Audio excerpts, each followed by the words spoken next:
Hi అండి, అందరికీ నమస్తే. Welcome back to our channel Suji's world. ఈరోజు ఒక ముఖ్యమైన విషయాన్ని మీ ముందుకైతే తీసుకొచ్చానండి. మనం రోజు ఎన్నో ప్లేసెస్కి వెళ్తూ ఉంటాం, కానీ ఇప్పుడు నేను చెప్పే ఈ 12 ప్లేసెస్కి మీరు వెళ్ళకూడదు అని నేను అంటాను. అది మీకు ఇష్టమైతే వెళ్ళకుండా ఉండండి, లేదు నేను వెళ్తాను అనుకుంటే అది మీ ఇష్టం. నేను చెప్పేదైతే పూర్తిగా విన్న తర్వాత మీ డెసిషన్ నాకు కమెంట్లో తెలియచేయండి. ఇంకా లేట్ చేయకుండా టాపిక్లోకి అయితే వెళ్ళిపోదామా? అందులో నెంబర్ 1, గౌరవం లేని చోటు. గౌరవం అనేది మనిషి యొక్క అతిపెద్ద సంపద అండి. మన ఆత్మ గౌరవాన్ని కెంచపరుచుకునే స్థలంలో ఉండటం అంత మంచిది కాదు. మీకు గౌరవం తగ్గుతుంది అని అనిపిస్తే క్షణం కూడా అక్కడ నిలబడకండి. మీ గౌరవాన్ని కాపాడుకోవటం అనేది కూడా మీ ధర్మంలో భాగమే. ఇంకా నెంబర్ 2, గొడవలు, కలహాలు, వివాదాలు ఇవి జరిగే చోటుకి పొర్రపాటును కూడా వెళ్ళకండి. ఎందుకంటే ఇలాంటి చోటు కేవలం ఆవేశాలకు మాత్రమే తావుంటుంది. శాంతి అనేది ఎక్కడా ఉండదు. మనిషి శాంతితో ఉండాలి, కానీ కలహాలతో కాదు. ఇంకా నెంబర్ 3, అబద్ధం చెప్పాల్సి వచ్చే ప్లేసెస్కి, అబద్ధాలు చెప్పే వాళ్ళ దగ్గరికి పొరపాటును కూడా మీరు ఉండకండి. ఎందుకంటే మీరు అబద్ధం చెప్పాల్సి వస్తుంది అంటే అది మీ జీవితాన్ని కాల్చడానికి రెడీగా ఉందని అర్థం. అలాగే అబద్ధాలు చెప్పే వాళ్ళ మధ్యలో కూడా మీరు తిరక్కండి. క్షణకాలం కూడా అక్కడ ఉండకండి. మీరు కూడా అలానే తయారవుతారు. ఒక అబద్ధం నిన్ను ఎప్పటికైనా కాల్ చేస్తుంది. అబద్ధం అబద్ధమే. సత్యం అనేది ఒక దీపం లాంటిది. నువ్వు ఎంత కష్టంలో ఉన్నా కూడా నీకు దారి చూపిస్తుంది. ఇంకా నెంబర్ 4, సోమరులు నివసించే చోటు. సోమరితనం అనేది వినాశనానికి మూలమండి. పనుల నుండి తప్పించుకునే వ్యక్తి అవకాశాలను మెల్లిమెల్లిగా దూరం చేసుకుంటూ ఉంటాడు. కష్టపడటానికి ఎప్పుడూ ఇష్టపడ్డు. నిజానికి కష్టం లేకుండా విజయం రాదు అనే విషయాన్ని మీరు ఎప్పటికీ మర్చిపోవద్దు. కాబట్టి సోమరితనంతో ఉన్న మనుషుల దగ్గరికి, సోమరితనంతో ఉన్న ఫ్రెండ్స్ దగ్గరికి కూడా మీరు అస్సలు వెళ్ళకండి. ఒక్క క్షణం కూడా అక్కడ నిలబడకండి. నెంబర్ 5, అధర్మం జరుగుతుంది, ఇక్కడ అధర్మంగా ఉన్నారు, ప్రతి ఒక్కరూ కూడా న్యాయం లేదు అని మీకు అనిపిస్తే ఖచ్చితంగా మీరు ఆ ప్లేస్ నుంచి క్షణకాలం కూడా ఉండకుండా వెళ్ళిపోండి. అధర్మంగా ఉండే వాళ్ళ దగ్గర నుండి దూరంగా వెళ్ళటం కూడా నీ ధర్మంలో భాగమే. కాబట్టి ఇలాంటి ప్లేసెస్లో అస్సలు నిలబడకండి. నెంబర్ 6, నీకు అవసరమైనప్పుడు నీకు సహాయం చేయకుండా తప్పించుకుంటూ ఉంటారు చూసారా, అలాంటి వాళ్ళ దగ్గర అస్సలే నిలబడకండి. మీ కష్టకాలంలో వాళ్ళను దేహి అన్నా కూడా మీ మీద కొంచెం కూడా కృతజ్ఞతా భావం లేకుండా మిమ్మల్ని చీకొట్టి పక్కకు వెళ్ళిపోతారు. మీరు వాళ్ళ అవసరాలు ఎంత తీర్చినా కూడా వాళ్ళకి ఏ మాత్రం కూడా జ్ఞానం ఉండదు. ఇలాంటి వాళ్ళ దగ్గరికి వెళ్ళి మీరు సాయం కోరటం కానీ, వాళ్ళతో ఇంకా స్నేహం చేయాలి అన్న విషయాన్ని మర్చిపోండి. ఇలాంటి వాళ్లకు మీరు ఎంత దూరంగా ఉంటే అంత మంచిది.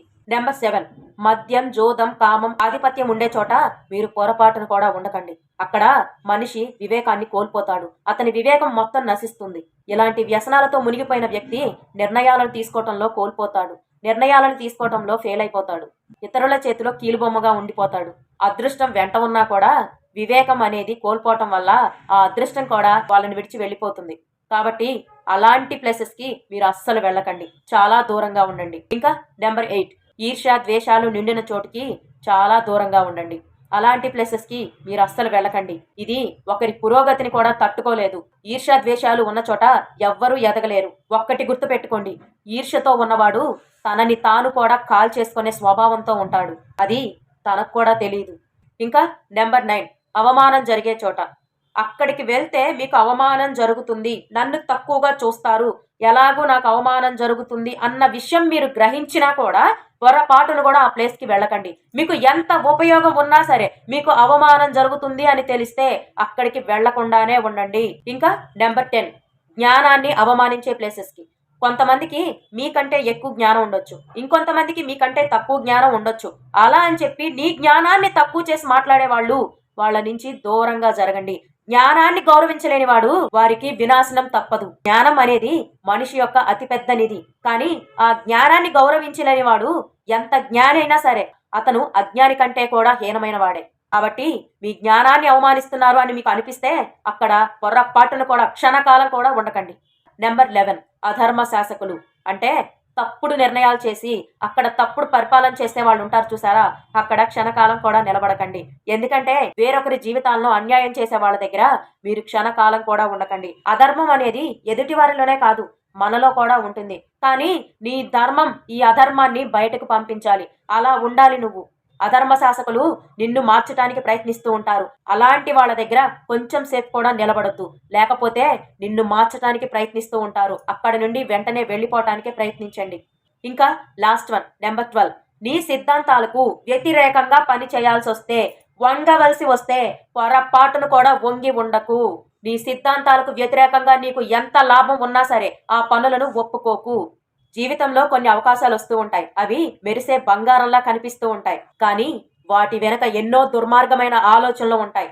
ఈ పని చేస్తే నీకు ఇది ఇస్తా, ఆ పని చేస్తే నీకు అది ఇస్తా అని నీకు ఆశ చూపుతూ ఉంటారు. అలా ఆశపడి నువ్వు నీకు ఇష్టం లేని పని చేయడానికి ఎప్పటికీ ఒప్పుకోకు. ఈ అవకాశం పోతే జీవితంలో నువ్వు ఎప్పుడు దరిద్రుడిగానే బ్రతకాలి అని వాళ్ళు మాట్లాడుతూ ఉంటారు. నిన్ను ఆశ పెడుతూ ఉంటారు. కానీ వాళ్ళకు నువ్వు ఏ సమాధానం చెప్పాలో తెలుసా? మీరు ఎన్ని చెప్పినా నేను జీవితాంతం కూడా సత్యవంతుడిగానే ఉంటాను అని ఒకే ఒక్క మాట చెప్పండి. రెండోసారి వాళ్ళ నోట్లో నుంచి మాట రాదు. నీతి అనేది ఒక రక్షణ, ఒక వివేకం, ఒక జ్ఞానం. ఇలాంటివి సంపాదించుకోవటం చాలా కష్టం. వీటి నుండి చెడగొట్టడానికి మీ చుట్టూ ఎంతో మంది వస్తారు. అవి మిత్రుల రూపంలో, అవకాశాల రూపంలో ఉండొచ్చు. ఇలాంటి అవకాశాలు వచ్చాయి కదా అని చెప్పి ప్రతి చోటకి పరిగెత్తకు. కొన్ని అవకాశాలు నీ జీవితానికి ఉచ్చులుగా మారిపోతాయి. జాగ్రత్తగా ఉండండి. ఇలాంటి వాటికి లొంగకుండా తనను తాను కంట్రోల్లో ఉంచుకున్నవాడే ప్రపంచంలో దేన్నైనా సాధించగలడు. ఎంత గెలిచాడు అన్నదానిలో లేదు, అతను ఆ గెలుపు కోసం ఎన్నింటిని దూరంగా ఉంచాడు అన్నదానిలోనే అతని శాశ్వతమైన గెలుపుంటుంది, నిజమైన గెలుపుంటుంది. అన్యాయం చేసి, అక్రమాలు చేసి, అధర్మంగా ఉండి గెలిచిన వాడు ఏ స్థాయిలో ఉన్నా కూడా జనాలు వాళ్ళకి కొంచెం కూడా రెస్పెక్ట్ ఇవ్వరు. కాకపోతే వాళ్ళ స్థానానికి విలువిస్తారు అంతే. కానీ న్యాయంగా, ధర్మంగా ఉన్నవాడికి వాడు ఎంత తక్కువ స్థాయిలో ఉన్నా కూడా మహారాజులా చూస్తారు. అలాంటి బ్రతుకు బ్రతకాలి మనం. ధర్మాన్ని కాపాడితే ఆ ధర్మం నిన్ను కాపాడుతుంది. ధర్మో రక్షతి రక్షితః. నేనైతే ఈ కలికాలంలో మన మనస్తత్వాలు మారకుండా ఉండాలని ఈ చిన్న వీడియో చేశాను. నా వీడియో నచ్చితే చిన్న లైక్ చేసి, మీరు నిజంగా ఈ ప్లేసెస్కి వెళ్ళకూడదు అనుకుంటే మీరు కూడా కమెంట్ సెక్షన్లో నాకు ఎస్ అని కమెంట్ చేయండి. మరొక మంచి వీడియోతో మళ్ళీ కలుసుకుందాం. అంతవరకు సెలవు. నమస్తే. ధర్మో రక్షతి రక్షితః.